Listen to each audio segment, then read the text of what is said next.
Welcome to your online lecture. Today is the day that we actually finish up our electrical modality series. We are ending the electrical modality series with a group of electrical modalities that you probably won't use most often, but certainly warrant discussion since they can change the physiological effects or outcomes after an injury. So our first electrical modality that we're going to talk about is microcurrent, MINS, otherwise known. MINS stands for microcurrent electrical nerve stimulation. It is unlike any other electrical modality that we've talked about. Number one, because it's so micro, most often the patient won't feel the treatment, which has completely been the opposite of the electrical modalities that we talked about, right? Most of the electrical modalities that we've talked about thus far are at least at the sensory level. In other words, our patients are going to feel the electricity when it's on. This, however, is a subsensory type of electrical modality. So we're going to talk about how it works and purported causes. The interesting thing about microcurrent, and I don't know if you're actually reading the textbook, but if you are, then you'll see that your textbook dedicates like literally a paragraph and a half to this topic. So I had to actually search the research literature to figure out what are the physiological causes or things that microcurrent does when we place it on a patient. And I could only find two really good uses for microcurrent in the research literature. So I'll present those to you and you can take them for what they're worth. But it's very rare in the clinical setting that we use microcurrent. Still something you need to know, but very rare that we use it. So what is microcurrent? So we know that microcurrent, in terms of its intensity or electricity or ability to deliver voltage to the patient, is delivered at about 1/1000 milliamperes. So you guys do the math on that. That's not a high voltage modality, right? It's actually a low voltage modality by far, right? What we know about microcurrent though is that it works at the cellular level and is extremely subsensational. So what does that mean? Your patient isn't going to feel this modality when you put it on them, no matter how high you crank it up. So I do encourage you in the lab, when you do cover microcurrent, to just crank on that intensity and see if someone feels it. You might feel a little tiny bit, but definitely not enough to cause depolarization of any of the fibers, the A betas, the motor units, the C fibers, right? So what we know overall is a couple of things. MINS is really based on kind of two premises. The first premise is this idea is that it's delivering a small amount of electricity that mimics or is very similar to the electrical current that we as human beings already have in our human body, right?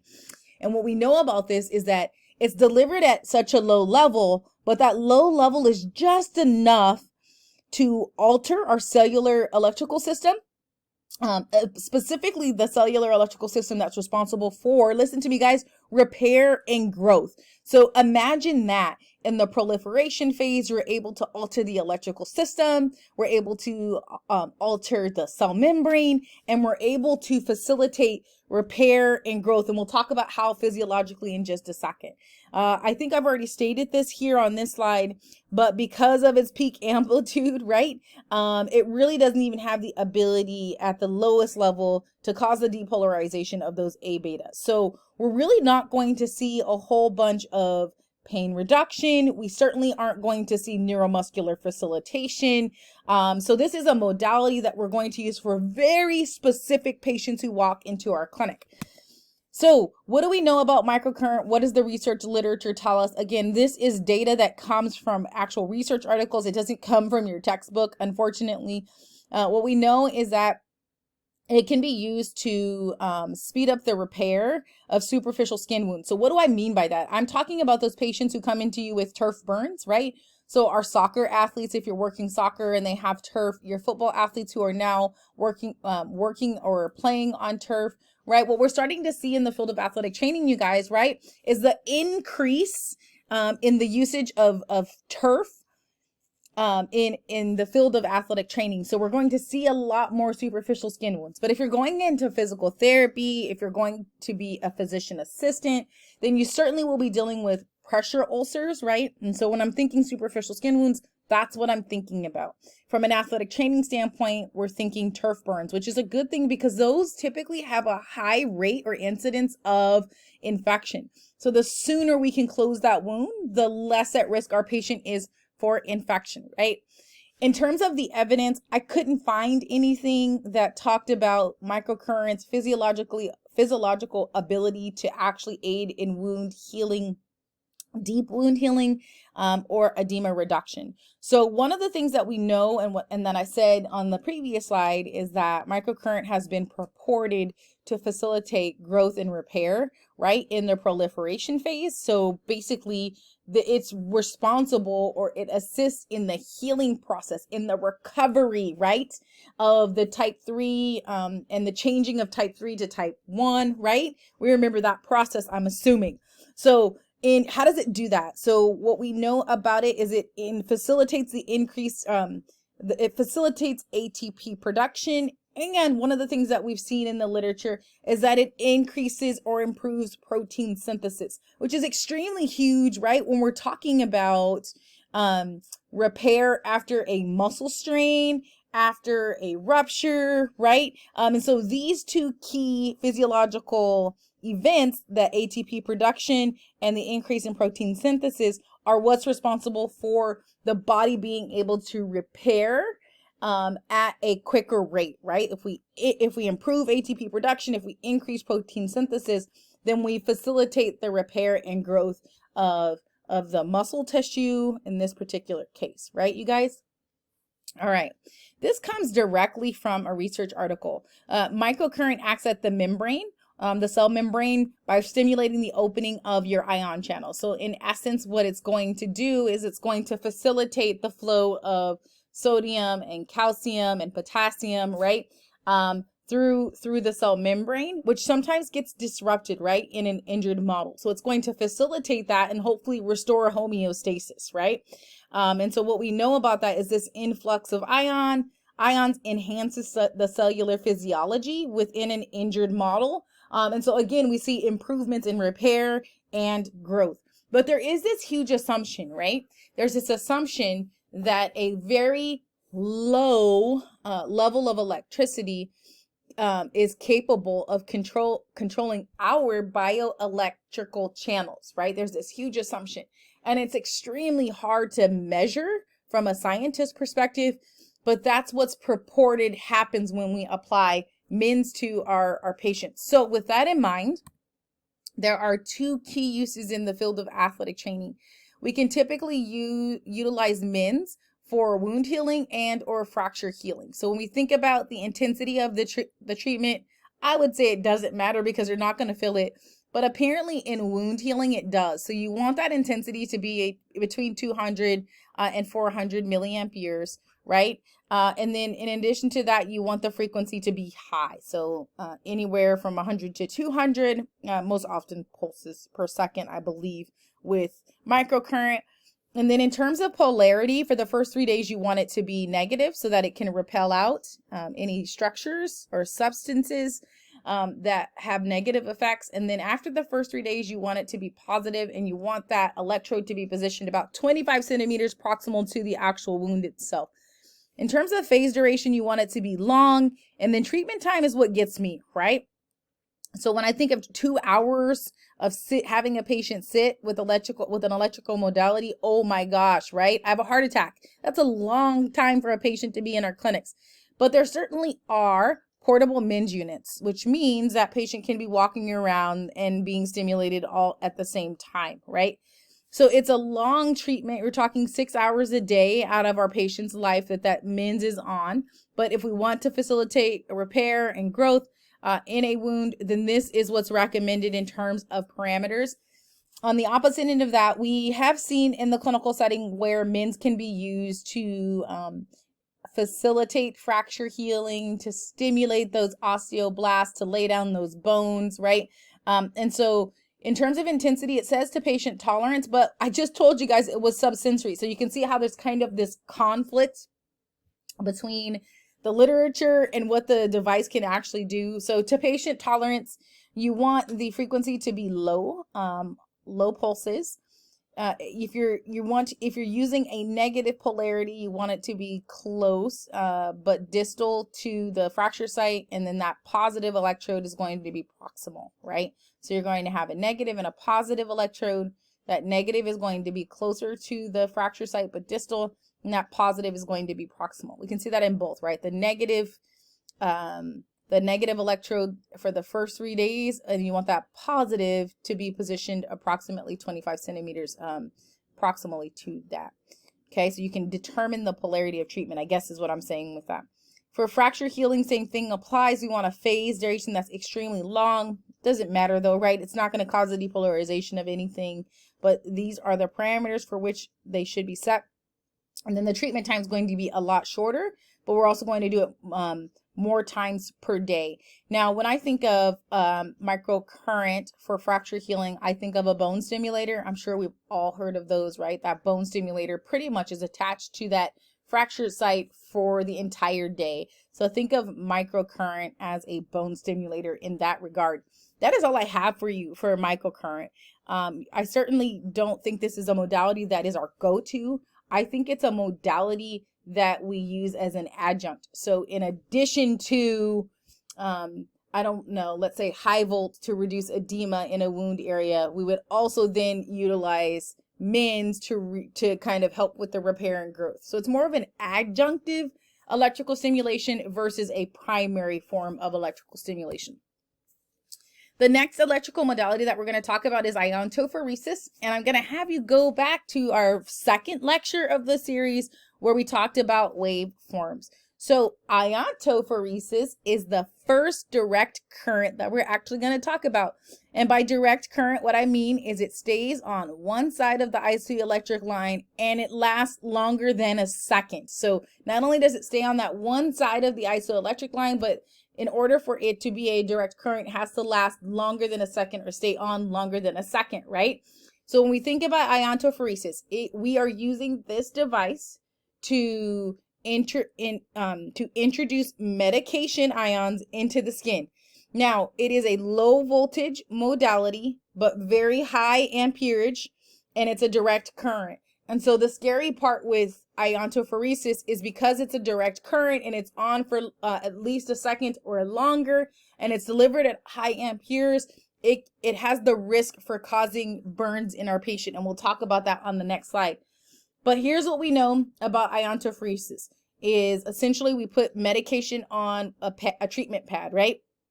And that medication most often is either used to reduce pain or to reduce inflammation in a specific site, right? Makes sense so far? And so what we do is we put that medication on there, and then we're working off of this premise that an electrically charged electrode will repel that medication into the skin. Does that make sense? I hope so. So an example would be if we have an anti-inflammatory drug. If that anti-inflammatory drug is negative and we put a treatment pad on the negative side of the Ionto machine, negative and negative are going to repel each other, and we're repelling that drug into the patient's skin, right? Most often this is going to be used to treat skin conditions, can be used to treat tendinous and ligamentous pathologies and joint surfaces. And most often what we use it for is to treat very local inflammatory responses, right? Okay, so here's an example of an Ionto burn that happens when either the amperage is set too high, right? And the patient's going to have some type of reaction to the actual treatment itself. So in terms of Ionto, we have a charged electrode. So we know we set that treatment polarity. It's either going to be positive and or negative depending on the medication, and we'll have a whole chart on medication polarity. But that electrode that is on that device is then used to drive the medication into the patient's treatment area, right? I think that makes sense. The depth of penetration that the medication can actually travel is between 6 to 20 millimeters. So not significantly deep, but certainly capable of treating a superficial inflammatory response, right, you guys?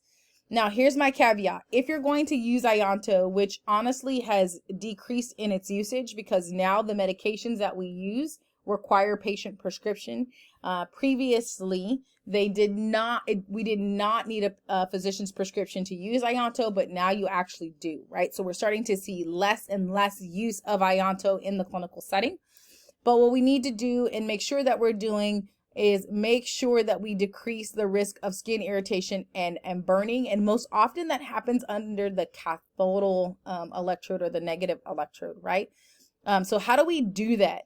We start with the least, we do the first treatment with the least amount of amperage, and we'll see this on the next slide. One of the things that's really hard with Ionto is sometimes the patient doesn't recognize that they're actually burning until after we remove the electrode. So you won't even know that they're burning. They'll take it off and they're like, oh, there it is. You guys you know me, I am obviously extremely aggressive with treatments. So one time I actually caused a 2nd-degree burn using Ionto. So don't be me. Start with a lower amperage treatment to begin with, and then eventually you can progress them to the higher amperage treatment once they're used to Ionto. So here it is. In terms of dosage, it's going to be milliamperage times the minutes of treatment, right? Most machines set the time automatically after the amperage is selected. So higher amperage is going to lead to less treatment times. Lower amperage, makes sense, is going to lead to longer treatment times, more time to deliver the medication when there's less amperage. I think that makes sense. What we also know is that lower amperage equals less skin irritation. So we should always start with a lower amperage treatment and then progress over time, okay?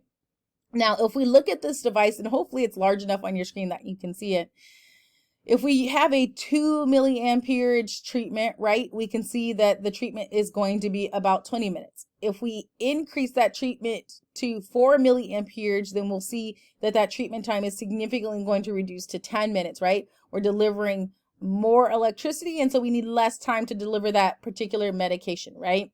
So after we apply Ionto, we want to take the pad off and we want to see if the skin is irritated, right? Now, one of the hardest things to figure out with Ionto is we'll put the medication on the pad, but we cannot determine how much of that medication is going to be delivered to the target site. We just can't control that. Things that we can control to increase delivery, right, or depth of penetration would be making sure the skin is clean, shaving hairy areas, right? Reducing tissue resistance as much as possible so that we can truly have the drug stored in the layer of the skin that we need it to be stored in. So what are the recommended ions or medications to be used with Ionto? Most often in the clinical setting, the following has been used. So salicylate has been used most often for pain, and lidocaine as well. And then for inflammatory conditions, we always use dexamethasone. But again, all of these require a physician's prescription, right? Other types of medications that have been used to reduce edema has been magnesium sulfate. And so what becomes important is understanding the polarity of these, right? Because the polarity of drug dictates the polarity of the treatment, right? If we have a positive drug, then we want the treatment to be positive so we can repel it into the skin. If we have a negative drug, then we want a negative polarity so that we can drive that drug into the skin, right, you guys? So what are some of the benefits to Ionto? There's no systemic effect and no effect on the kidney and liver. So let's take, for example, a patient who's taken so much Tylenol or so much ibuprofen that it's caused irritation of the GI, or it's caused, it's ticked off the liver a little bit, so much so that it's just so painful in the abdominal region. So what we know about Ionto is it's an alternative for patients who can't, for some reason, take a systemic drug, right? Like a Tylenol, like an ibuprofen. The other thing that we know about Ionto is if we have a local inflammatory condition, and let's say our patient has a fear of injections, then this is another way to kind of reduce that local inflammatory response without being invasive to our patient. Now, of course, there are going to be times where an injection is what's needed, but certainly Ionto is an alternative treatment to an injection or oral medication, right? I'm not saying it replaces it. Please hear me out. In terms of indications and contraindications, the indications are similar to all the other electrical modalities, but the contraindication is in a patient who has sensitive skin issues, right? Or dermatological issues, you probably shouldn't use it in those particular patients. So how do we use Ionto? You're asking, right? Okay, so the first thing that we want to do is we want to reduce the amount of resistance at the skin. I've already said this, right? So we want to clean that area. We want to dry that surface before we apply the electrodes. Where possible, we want to shave because we really want a close connection with the electrode and the skin, since that electrode is now going to have that medication. We want that medication to be as close to the skin as is possible. We already know this from the principles of electricity, but the further apart those electrodes are, the more we're going to increase penetration, right? So we want to have the electrodes far enough apart that we get to the depth of penetration that we want. But if you put them too far apart, it's going to decrease the overall amperage being delivered, right? Which is a good thing because there's less chance of skin irritation. But then again, just recognize that some of that medication may not get delivered to the treatment site, right? So always further apart to reduce the risk of skin irritation in our patients. And that's really all there is to Ionto. It's one of the easiest electrical modalities to set up. You literally just press that on button and you keep pressing it until you select the treatment, and it does the rest. Your job as a clinician is really, truly, and honestly to make sure you select the right medication and to make sure that that medication is on the appropriate electrode, right? So if it's negative, you want it on negative. You take a negative medicine and put it on a positive electrode, guess what that positive electrode is going to do? It's going to suck it up because it'll like it, right? It's going to like it. So we have to make sure that it's on the same polarity electrode as its polarity so it'll repel it out to the patient's skin. That's it for Ionto, you guys. I think last but not least, we're going to talk about combination. And I saved combination for last because we talked about ultrasound, and now you guys have a really good understanding of ultrasound.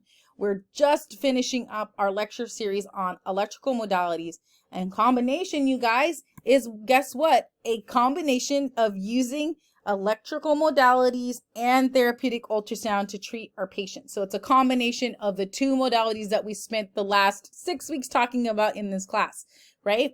So when we think about combo or combination, it's most often used to treat two different things: trigger points and muscle spasms, right?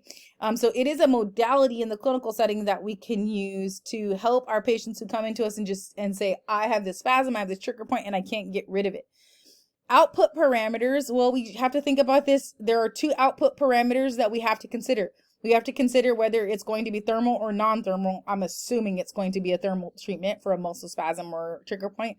And then you have to figure out, okay, I need to make the muscle spasm or trigger point fatigue. So we then have to figure out, okay, I at least have to see a muscle contraction, that motor level electrical stimulation. And my frequency has to be set such that I'm going to get tetany, right? So we remember our muscle reeducation lecture where we talked about it has to at least be that 30 pulses per second, but certainly upwards of 80 pulses per second to cause that muscle tetany, right? So we have lots of things to consider with the combination treatment that we didn't have to figure out with just electricity or just ultrasound, right? So how to apply all of this? One of the ways that we can apply all of this is really to just think about the injury, right? What is the injury, or what is the pathology that the patient is coming into the clinic for?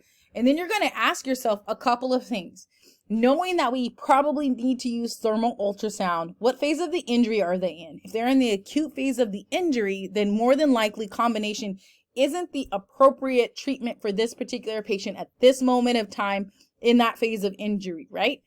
If they're in the proliferation maturation phase and they have a muscle spasm and a trigger point, then we certainly could use combination of treatment. Here's my deal, you guys. We've talked a lot about so many modalities in this class already, right? That it could be overwhelming. So I want to encourage you this way by saying the type of current use, the type of modality that you choose, you have to be able to provide a rationale for that, right? If I pick up any modality, you better believe that I am going to have a reason that I'm using that modality, right? I'm going to look at its physiological effects and its abilities and what it's capable of doing in terms of changes in my patient, right? And then I'm going to know those specific parameters. Yeah, are you guys tracking with me here? If I can provide rationale, if I know what physiological effects I want to exert, and if I know the specific parameters, we're always going to see positive changes in our patients. One of the things that I don't like about the use of ultrasound and electrical modalities isn't that they're always used, right? We just talked about that. We had this discussion where we talked about used, abused, just enough, right? One of the things that I don't like about electrical modalities and ultrasound is we get stuck in this, oh, we just have to do it because we have to do it, or we don't even know the parameters, but we're still going to do it. You are no longer knobologists, you guys. So ask yourselves the question, why am I doing it? What physiological effects do I want to see? And what parameters and modality will allow me to do that? And if you are asking yourselves those questions, you'll see better outcomes and improvements in your patient population. Now, the last thing that I want to talk about before we end this particular series is concurrent treatments. So a lot of students always ask me, like, Dr. Cosby, do we ice, do we heat, do we water immerse? When do we use combo, right? So I'm going to say it this way. It depends on the goal of the treatment. Most often we see ice and electrical stimulation together, right? Most often it's usually a treatment we do after practice. But what we know about ice is it causes vasoconstriction. Yes. And if it causes vasoconstriction, we typically will see more resistance at the skin because there's less blood being delivered to that particular site that's being iced, right? Because we know there's decreased blood flow with ice application. So I'm challenging you to think about this from a different perspective. If the goal is to reduce resistance so that the electricity can travel, then more than likely the combination treatment should be heat and electrical modalities, right? You guys tracking here? Are you tracking here? Okay, with that said, there are times where heat can't be applied to an injured joint, most often in the acute phase. So my recommendation to you is you're going to ice and stim, but do that in an area where that joint can be submerged. So you can certainly use an electrical modality attached to the patient's skin and put them in a cold bath. Now, I'm saying that lightly because it shouldn't be a metal basin, right? It should be a plastic basin. Could you do a walk? What do we call it? A cryotherapy or cryokinetics treatment? Heck yes, you could, right? Put the stim on, put the patient in, have them move it around, have them walk, right? Certainly can use a combination treatment there. When do we use combo as in ultrasound, right? And electricity. Again, I'm going to go back to the slide that I just said. Most often it's going to be trigger points and muscle spasms. All this to say, you guys, don't be knobologists. Do not be knobologists. Own your modalities and know what to use them for, and then you'll see better patient outcomes, right, you guys? So I hope that you have learned a lot. I hope that not me, but the information has changed the way in which you will use these electrical and ultrasound modalities. Thank you so much for bearing with me. I'm excited to see you all in class.